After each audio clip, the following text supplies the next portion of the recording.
the Eagles have problems because, all the aggressive talk that we heard from Jonathan Gannon, you just don't see it. I see a defensive coordinator that is making calls based upon fear. I told you that they would run for over 150 yards. They did it because the Eagles linebackers cannot help in the run game to be able to stop it. And then once you get them on their heels, you get to play action and all the other things that's going on, and you don't play your defensive backs in an aggressive style. This is almost like watching Jim Schwartz's defense all over again. We're going to sit back and zone defense against one of the most prolific passers that the NFL has ever seen. And you don't think that he's going to take you apart? They're going to move the ball 9 of 10 in third down conversions when they had to convert third downs? Are you kidding me? So I just don't see it. And then you throw in the stupid penalties. Josh Sweat offside, Derek Barnett, with the PI. These things continue to allow, a already prolific offense to be even that much more prolific because you're extending drives for them instead of making them earn the drives. So I just, when I watch them play on the defensive side of the ball, I just cringe. I cringe because I realize that they can't stop anyone. Teams are going to look at it. They're going to look at the last 3 games, and they're going to come in. They're going to run the ball with consistency. And then when they want to throw it, you've got this chess match that's going on. You're in 4-man line, we're going to run the ball. You're in 5-man line, okay, we're going to pass the football. And you can't stop them in either one because just because they're in 5-man doesn't mean they're going to throw it because they know that you can't stop the run, period. So what are you going to get? You're going to get play action pass in your 5-man front, and they're just going to take advantage of, guys being in zone. The linebackers don't have any awareness of what's around them when they're in zone coverage. They're dropping to a landmark and they're standing at the quarterback, and guys are running in front of them and behind them without any definition of, okay, this is number 3. Once number 3 enters my zone, I got to match up to him because he's the guy that's in my zone.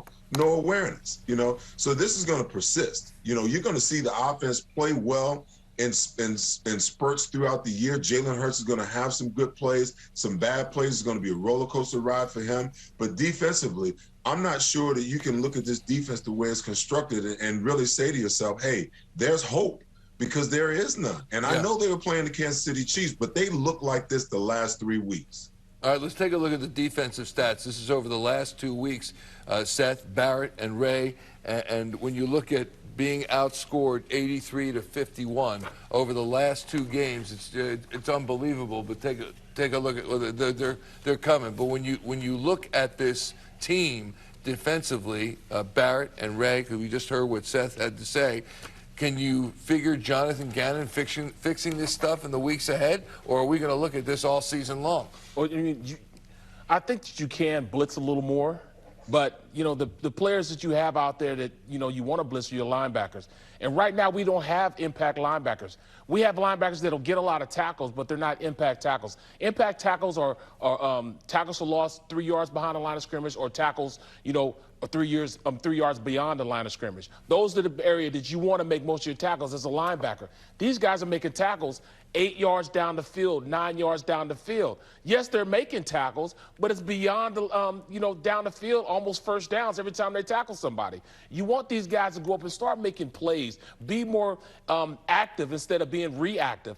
At this point, the defense won't be able to stop anybody because right now it seems like the defensive line and the secondary are the ones that are making most of the plays. It's starting to be a time where our safeties are going to make more plays than anybody on the field, and that's when you're really having problems, when those guys are making a lot more plays than anybody else. Right here are the numbers for the Eagles the last 2 weeks. Yards allowed at Dallas, almost 400. Against Kansas City, better part of 500. Rushing yards allowed, 160. Today it was 200. Points allowed, 41 and 42. Third down, 6 of 12. Today, 9 of 10. And then in the red zone, 4 of 5 against the Cowboys, 5 of 5 against the Chiefs. The defense has been completely ineffective.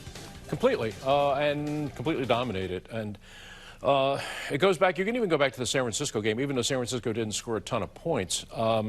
They were able to move the ball when they needed to move the ball. And they were able to drive it. They had 2 90-yard drives, San Francisco did in that game.